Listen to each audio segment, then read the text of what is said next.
just wanted to take a minute to thank you all for joining this session today.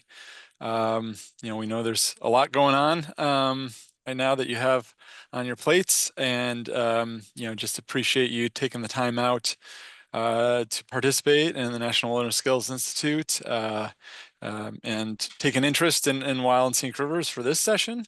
And thank you for the public service you do in your various roles, whether within the agency or partner organization or otherwise. Welcome everyone again to this session of the Wild and Scenic Rivers Act 101, which is really intended to provide a brief overview of Wild and Scenic Rivers and specifically the Wild and Scenic Rivers Act, and hopefully answer some of your questions in the process, which we'll get to in a moment. And so I should note that this presentation is part of an ongoing partnership we have between the Interagency Wild and Scenic Rivers Coordinating Council and the River Management Society, River Training Center. And so that's where you see the different shields and logos at the top there, representing the four national Wild and Scenic River system administrative agencies, as well as RMS. Again, I'm Steve Chesterton. I'm currently serving as the acting director for Wilderness and Wild and Scenic Rivers in the Forest Service Washington office, headquartered in Washington, D.C. But my position of record is as Wild and Scenic Rivers National Program Manager. So I'm continuing to cover that work, that important work as well. Next, I'll turn it over to my colleagues so that they can introduce themselves further too. Let's go to Corita next. Thanks, Steve. And you'll see in this picture, we've tried to put our names near us so you can kind of pick us out of the council. But I'm Corita Waters, she, her. I'm our National Park Service co-lead for our Wild and Scenic Rivers, work out of our Washington office. And we were going to do a quick intro to us and would love for you to put in the chat just what your favorite river is. And it can be a designated river, it can be a non-designated river, it can be a small creek, but I'm going to mention my favorite river is actually on what's called the Nationwide Rivers Inventory, which we'll get to dive into a little bit later. It's a potentially eligible river called the St. Mary's River. It's where I went to college in Maryland, and I learned to row on it. I learned to love sailing on it and loved jumping in it in every season, and once got thrown in the winter, which was not as much fun, but a great river, tidal river to visit. And I'll pass it over to Nicole.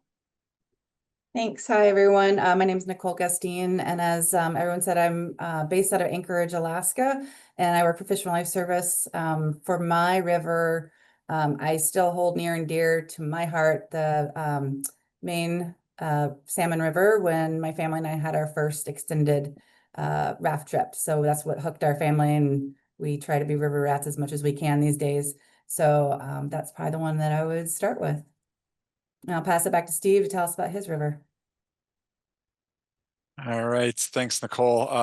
Never like being put on the spot for a favorite river, but today I'll go with the watershed that I was born in, which is the Genesee River watershed in upstate New York, and it has the interesting note, while it's not a designated wild and scenic river, there is a stretch of the Genesee River through Letchworth State Park that actually has permanent study river protection status, which is very unique when it comes to wild and scenic river legislation, to have that sort of permanent status equivalent to a study river. And if you have no idea what that means, hopefully you'll have a little bit better sense before the end of this session about what we're talking about related to study rivers versus designated rivers versus other sections of the Wild and Scenic Rivers Act. So now, if you wouldn't mind sharing a little bit about yourselves, responding in the chat or however you're comfortable.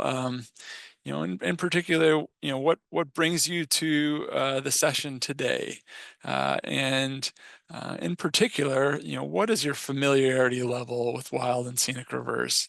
Is it wild and scenic rivers? What is that? Like, or I've heard of wild and scenic rivers. And the last question, what is something you're hoping to learn more about today with this session? And hopefully we can respond to that or hit the mark before our time is up today. So some things to think about as we're moving through our session here. So our objectives for today is hit on briefly earlier is we're really trying to not cram everything about the Wild and Scenic Rivers Act or the National Wild and Scenic River System into this time, but focus on a broad overview, give you some general orientation on the history of the passage of the Wild and Scenic Rivers Act, as well as the content of the act itself. Hopefully we can have a little bit of dialogue as much as Zoom allows or you're willing to participate in, and ask some questions, answer some questions, and learn a little bit more about wild and scenic rivers in the process. And then we also want to highlight some resources that are available, potentially introduce them to you if you're not familiar with, or remind you that they exist so that you can continue learning and exploring questions you have about wild and scenic rivers after this session concludes today. So when we look at some of the modern origins of the Wild and Scenic Rivers Act, we've got a couple of the early influences highlighted here. On the left, you've got two brothers, Frank and John Craighead, that were wildlife biologists in the mid-1950s, particularly focused on grizzly bear research. And they also advocated for the establishment of a national wild rivers system. And that advocacy was spurred in particular by a dam proposal on the Middle Fork of the Flathead River in Montana, the Spruce Park Dam. They later became pretty well known throughout the country, in particular featured on some prime time National Geographic television specials. But in the 50s in particular, and early 60s, they had this strong emphasis about a system of protecting wild rivers.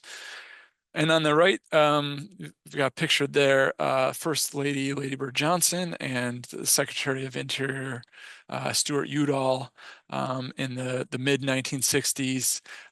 They went on a raft trip on the Snake River to discuss some national conservation efforts as they floated through Grand Teton National Park in Wyoming. That trip was in 1964, and eventually is thought to have led to President Johnson in 1965 sharing in a special message to Congress on the conservation and restoration of natural beauty. In that message, he called on Congress to pass a bill to establish a national wild rivers system. So that was 1965. And then we fast forward a few years, and after various iterations of a bill were introduced, eventually Public Law 90-542 was passed by the House and Senate and signed into law on October 2nd, 1968 by President Johnson. Notably, it passed the House with a vote of 265-7. And in the Senate, it was a unanimous vote in favor of passage of the act. So pretty remarkable bipartisan support for the passage of this act, which created and established a national wild and scenic river system. And in that process, not only establishing a national system, but designated 8 rivers instantly under that law in 1968, while identifying 27 rivers to be studied for future inclusion in the national system. And if anyone knows any of the 3 other laws that were signed that day, public lands laws that were signed that day, please put them in the chat for some trivia bonus points. the signing ceremony for the Wild and Scenic Rivers Act actually had 4 public lands bills signed that day. And one other thing I'll mention about this note, there was a pretty strong congressional influences that led to the passage, like Senator Frank Church from Idaho, Senator Gaylord Nelson from Wisconsin, and Senator John Saylor from Pennsylvania. So those are some of the folks also included in those photos. So this graph here shows the growth of the system over time. Again, 8 rivers designated back in 1968, but a pathway for future designation to be added to the system in the future. And so the bottom line on this graph depicts rivers added to the system each year, with the top line showing the cumulative mileage of the national system over the same period of time.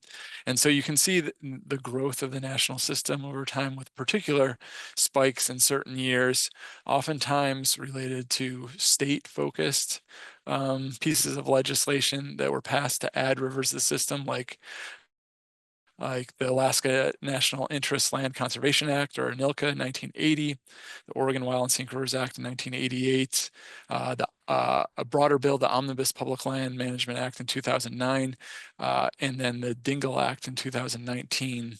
And while not depicted on this graph, our most recent designations were in the Consolidated Appropriations Act of 2023, adding designations of the York River in Maine and the Housatonic River in Connecticut, as well as some study rivers in Florida.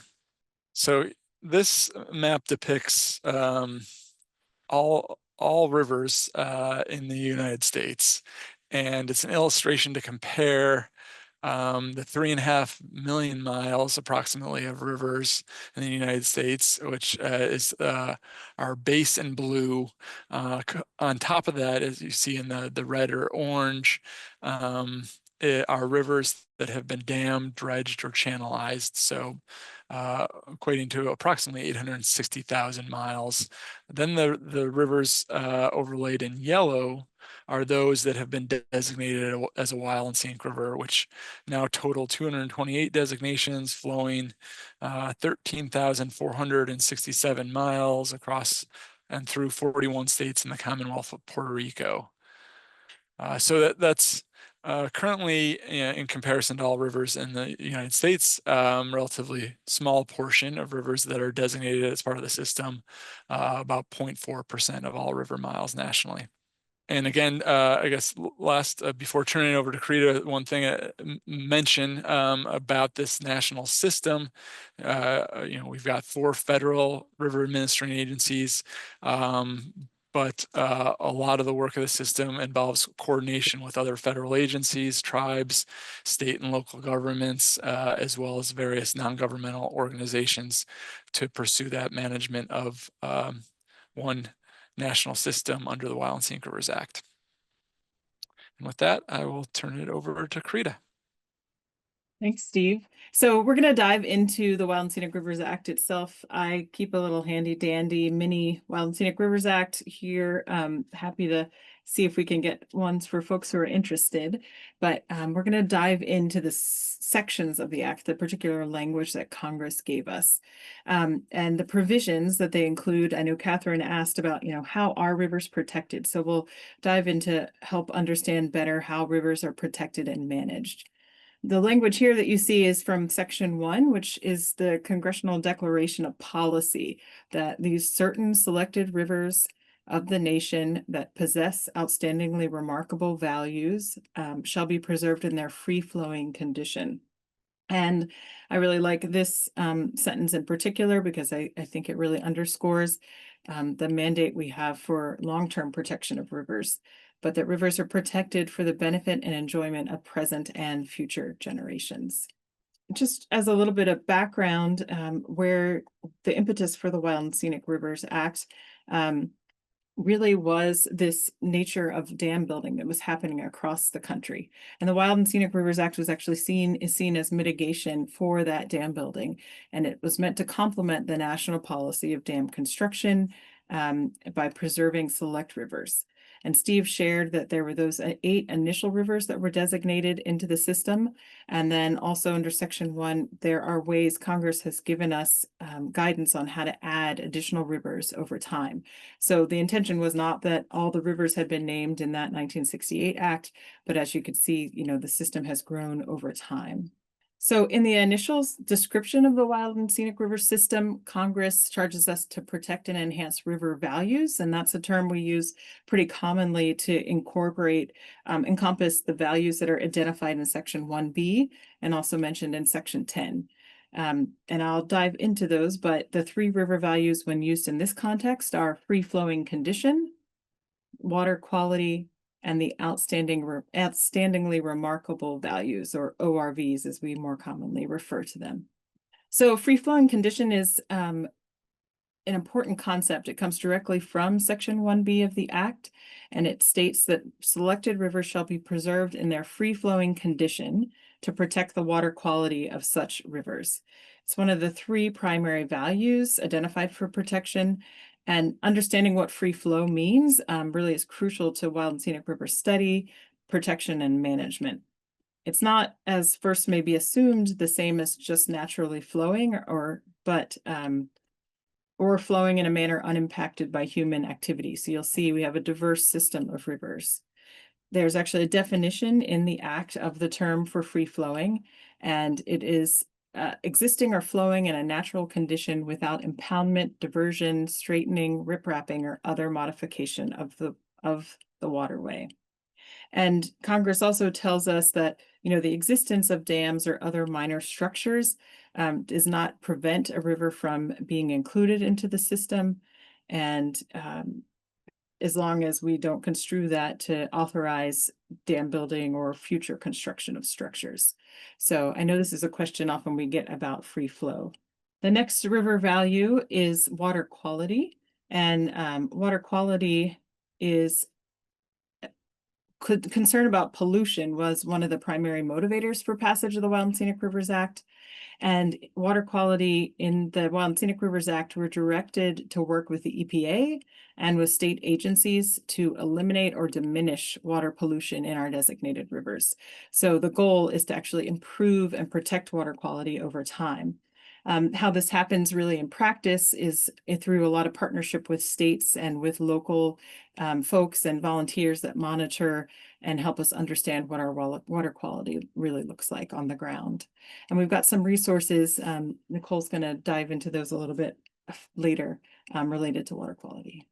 And the final what we call our river values is the outstandingly remarkable values. These ORVs are a collection of river-related values that are regionally or nationally significant, and they're defined in the comprehensive river management planning process. And they can be scenic, recreational, geologic, fish and wildlife, historic, cultural, or Congress has also given us this other similar values. It's not defined in the Act, but it's been interpreted to include resources such as botany, hydrology, paleontology. And on rivers.gov for each of our rivers, we have the complete list of their ORVs, their outstandingly remarkable values that we are charged to protect and enhance. So I think we had a question in the chat about our study process and kind of how rivers are designated. And in the Act, Congress has 2 basic ways that they have set out for how rivers can be studied. Section 4 provides for direction for conducting studies by looking at their eligibility, identifying a preliminary classification, and then looking at their suitability. We have Section 4 is for conducting studies that are agency identified and congressionally authorized. And then also under Section 5 of the Act, both has some study provisions that gives us direction as federal agencies to study river segments. And this is where we get also some direction to maintain a national listing of potentially eligible rivers, and that's called the Nationwide Rivers Inventory. If you go to nps.gov/NRI, you'll be able to search on the map there and find a Nationwide Rivers Inventory river. And in this map that's on NRI, nps.gov/NRI, you can also turn on wild and scenic river layers. You can search by your forest or park or Bureau of Land Management or Fish and Wildlife Refuge. You can put that into the search bar and you can find rivers that are near you. These rivers that are on the NRI need to be protected in using other provisions beside the Wild and Scenic Rivers Act, and they might also provide a space for managers and planners who are looking at potential wild and scenic rivers. So managing agencies may use that as part of their study to identify rivers for inclusion in the system. Designation itself. So how are wild and scenic rivers actually designated? There are two main provisions in the act to designate rivers. One is by Congress. Congress has the right and authority to designate new rivers. And then also by the Secretary of the Interior. And this happens by the governor of a state requesting that the Department of Interior and the Secretary study a river that's already been protected at the state level and see if it is both eligible and suitable for designation into the National Wild and Scenic Rivers System. The second provision is not used as commonly as the first, where Congress does direct designation, but it really underscores the fact that Congress expressed the interest that all states will become active partners in the development of a National Wild and Scenic Rivers System. So Section 2A2, which is the Secretary of Interior designation, really leaves the primary management of the river in the hands of the state, but it includes the provisions, Section 7, that allows for protection against harmful hydropower or water resource projects. So in total, 17 out of our total 228 rivers in the national system were 2A2 rivers, so it's a less used provision than direct congressional designation. So when you are looking at wild and scenic rivers and doing your Wild and Scenic 101, you might hear terms about river classification. And this river classification can be a little bit confusing because some of the terms that are used in classification are similar to the terms that are used in our outstandingly remarkable values.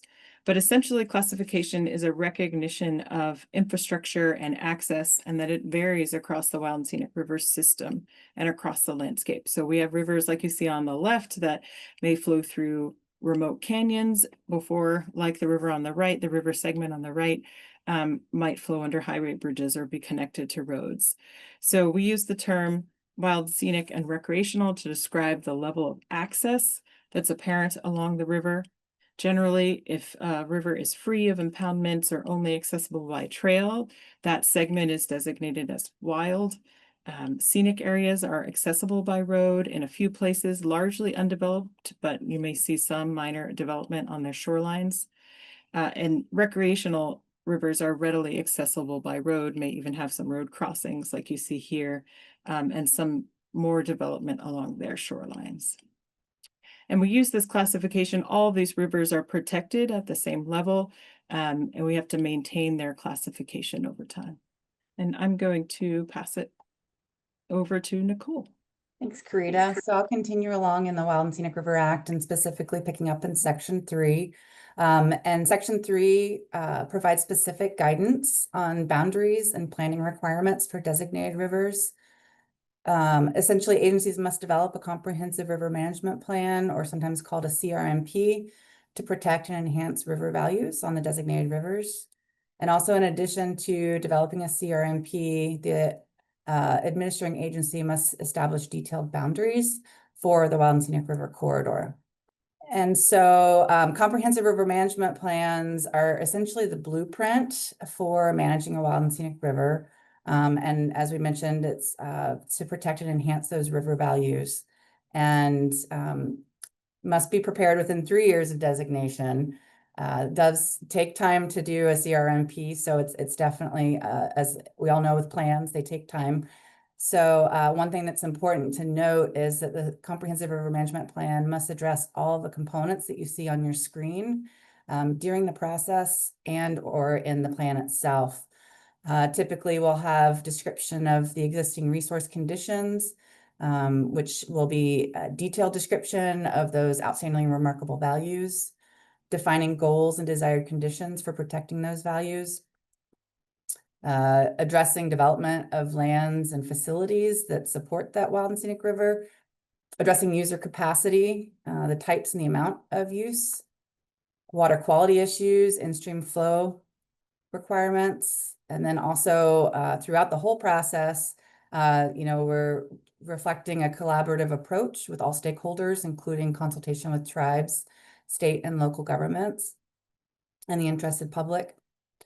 Also identifying regulatory authorities of other government agencies. It's important to outline the authorities on a wild and scenic river, and then ultimately also including a monitoring strategy to maintain those desired conditions. So section 10 is a critical section of the Act, and at the top of your screen and then in the middle of the screen, you can see the theme there. Ultimately, it's that protect and enhance, sometimes referred to as the non-degradation and enhancement policy. Section 10 establishes the mandate to manage the free-flowing condition, water quality, and outstanding and remarkable values. And it provides the core principles and standards for federal agencies that administer the wild and scenic rivers. And section 10B addresses how wild and scenic river provisions relate when a designated river passes through wilderness, which I thought might be of interest to note for folks that are wilderness people as well, that there is discussion in the Wild and Scenic River Act of when you have overlapping wilderness and wild and scenic rivers. So section 7 is often considered the teeth of the Wild and Scenic River Act because it contains powerful features designed to protect rivers from the harmful effects of a hydropower or water resource projects.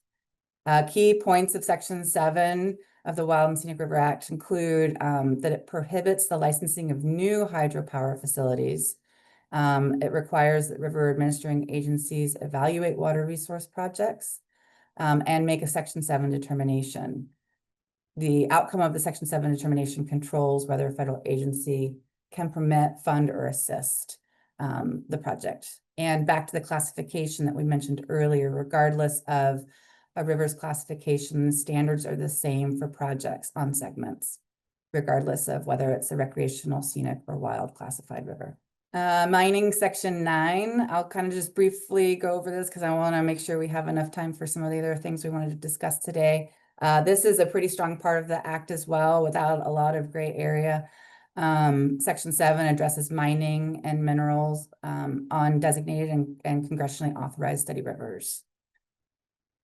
Mining and leasing activities are subject to valid existing rights. One thing to note that there is a slight difference between different classified rivers. So wild rivers are withdrawn from mining and mineral leasing, and scenic and recreational areas are not statutorily withdrawn, but can be administratively withdrawn. And there's also a little information about congressionally authorized study rivers and how they are withdrawn from mining for periods that's specified in the Act. Section 10 and 11 deals with cooperation and partnerships.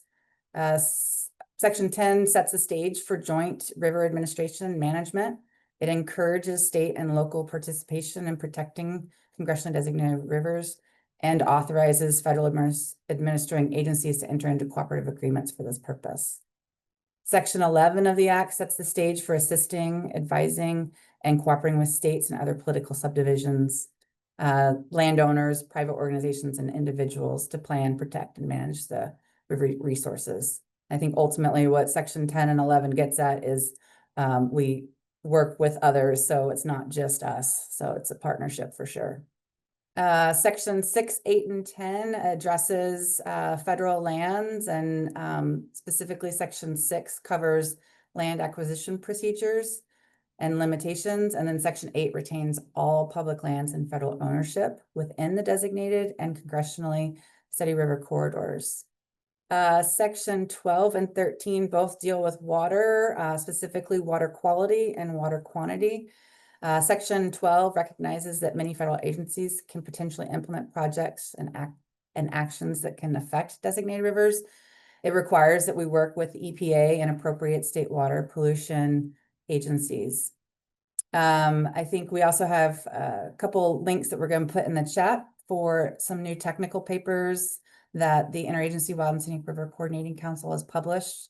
One is specific to water quality, and one is specific to in-stream flow protection, which is Section 13 of the Act that addresses the rights of the state and establishes the federal reserved water right in the quantity necessary to protect the river values.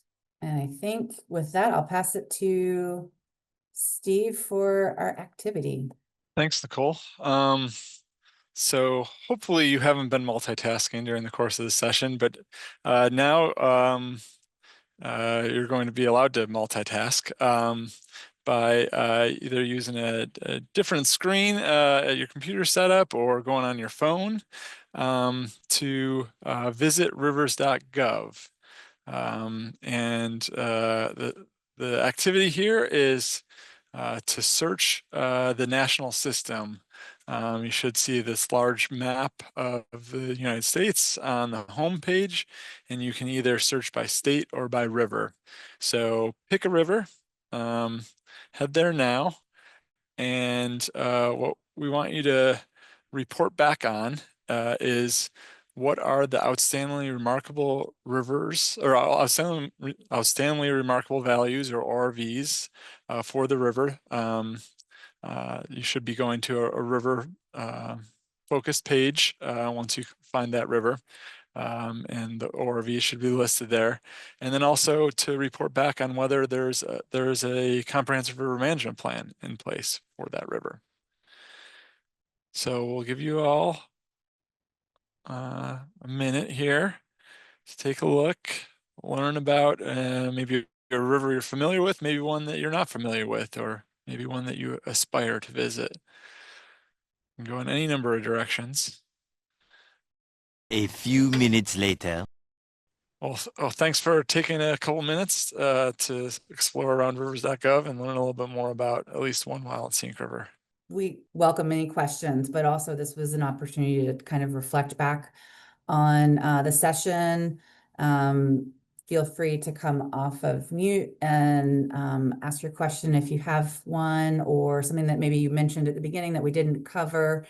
We'd happy to kind of try and clarify or answer anything that we can now, but also want to share with folks that there is a ton of resources at your fingertips, that the QR code there specifically takes you to rivers.gov, and there's tons of resources on rivers.gov. That is the Interagency Wild and Scenic River Coordinating Council's interagency website. And there's technical papers, there's a training page that gives you great resource to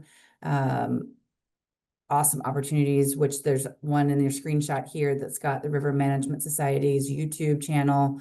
You can directly get to RMS's, the River Management Society's training through rivers.gov, or you can get to it through the River Management Society's page. So I think that was, we wanted to let folks know that there's tons of resources available at your fingertips, and just want to make sure people are aware of that. And then also just to say thank you and see if there's any questions. Thanks. Yeah, we had a few early questions, and I think you may have answered them, but those folks can maybe chime in. Catherine said, how is the act enforceable? I think you sort of addressed it, but if Catherine, if you still have the questions, Ty sounds like she might have some questions. Where do you start? You sort of, responded to that. Rick also asked early on, I think we got you, Rick, on what are the designation types. So you covered wild, scenic, recreational. That's particularly important to mention in this group because there's so many wilderness people. So wilderness river is not like wilderness, and that's often confusing if you've not worked on rivers before. So if any of you guys still have questions that remain from your earlier one, please let us know.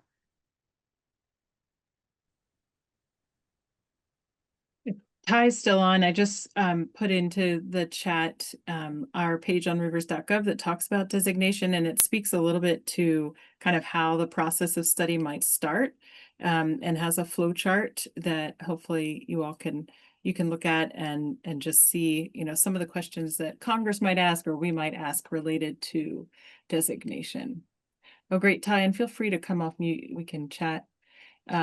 They said we have a segment of the Pitt River that goes through WSA, and we're interested in trying to get it designated as wild and scenic.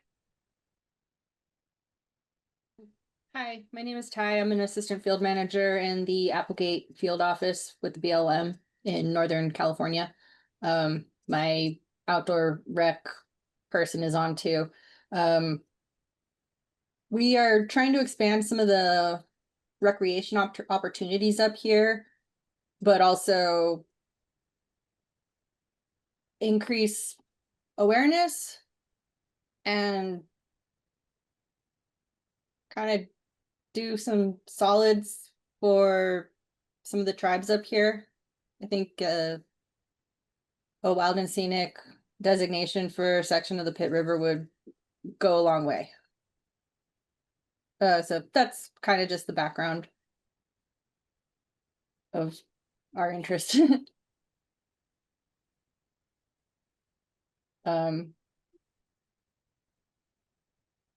Yeah, I'm still Well, kind of, go ahead. oh, I'm still kind of new, so I used to be, well, I'm a geologist, and so I'm learning about all the different programs now as a supervisor, and we're, yeah, just trying to get some information on where to start and what we need to do. And I think any of us, Ty, would be interested and happy to follow up and have a conversation. Often rivers come from interested parties from the outside. The act itself doesn't have provisions for tribal members to study rivers, but they have studied and worked on rivers in partnership. We have several state administered rivers that are also administered with tribes. And we could talk through, you know, the NRI that I mentioned, the Nationwide Rivers Inventory, sometimes is a starting point for, you know, recognizing whether a river has values that would lead to designation. And that process can be started internally or externally. So it'd be great to hear a little bit more about that and follow up. Yeah, We'll put our info in the chat. Others have responses or anything?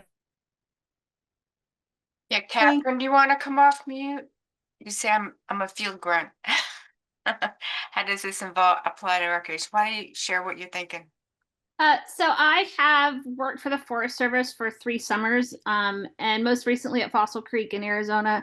And then years ago in New Mexico, I worked with Respect the Rio, which was about public education outreach with watershed management in the Jemez district of the Santa Fe National Forest. I also worked at Slide Rock State Park in Arizona, which has a huge visitor volume. And so as someone who's in the field, working with visitors, typically from all over the world, you know, naturally, you know, dogs cannot be in the water, you know, to enforce trash and whatnot. But I was wondering, I feel like there's a big jump between someone who's in the field trying to enforce, you know, the rules, and then people who are like in an office and they're super smart and they know all the science and, you know, they're the movers and the shakers. And I was just wondering, like, what could I do as a grunt in the field when people are,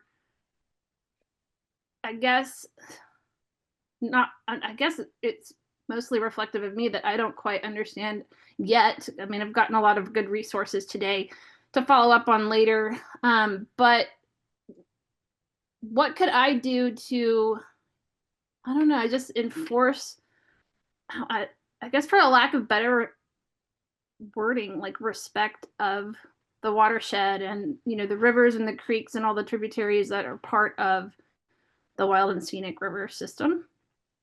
Does that sound like a real question, or am I, am I losing everybody? Because I'm kind of lost myself, to be honest. Yeah, it's a great question. And it's there's not necessarily easy answers to it, because you know, there's a lot of gray area in the Wild and Scenic Rivers Act, about how you implement a protection system.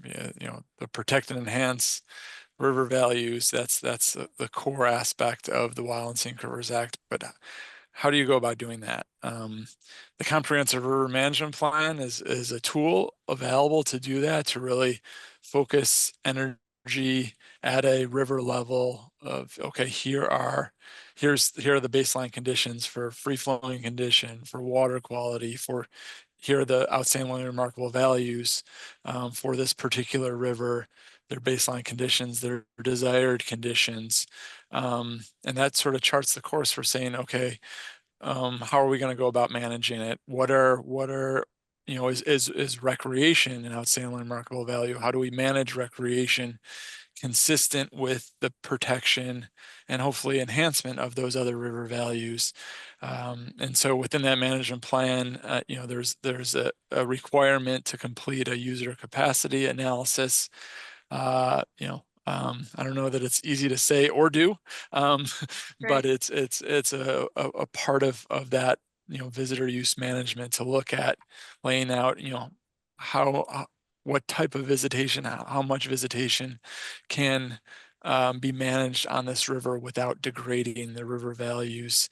And oftentimes, you know, through that process, there's development of either ideas for management actions or management approaches, or even in some cases triggers.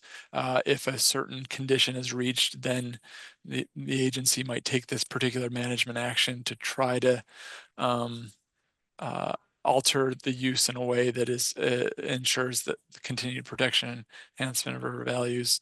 Education obviously is a big one. Education and outreach to raise awareness that, you know, this river has a special designation nationally. You know, but ultimately it's not a one size fits all approach. And yeah, that your work in the field is so important. Those interactions with folks are probably the most important thing that when it comes down to it, and trying to ensure that a designated river is actually managed as a wild and scenic river. Okay. And at the very beginning of your answer, I think you mentioned a resource, but it kind of it buffered out. Did you mention a website? Did I mention a website? I'm trying to remember now what I said at the beginning of my Well- answer. So rivers.gov is as we mentioned earlier, is a great source for information, as well as the RMS River Training Center. Those are two of our key websites that have a whole wealth of information available. You know, rivers.gov Steve. includes management plan examples. Yeah. And Steve, Okay. I also put in a link to the work you've done with river stewards. So Forest Service has done a nice job trying to build partners for specific designated wild and scenic rivers. And so there's some nice examples of where stewardship partners are really supporting implementation of the management plan and volunteering to support the protection of the rivers. So those, I just linked to some of those stories, but they might provide some ideas for you too. Lots of recreationists love wild and scenic rivers, so. Yeah, thank you very much. I appreciate that. Thank you, guys. Yeah, thank you guys. We're gonna have to call it a day here. Thanks everyone for attending. Thanks Corita, Nicole, and Steve for being our experts.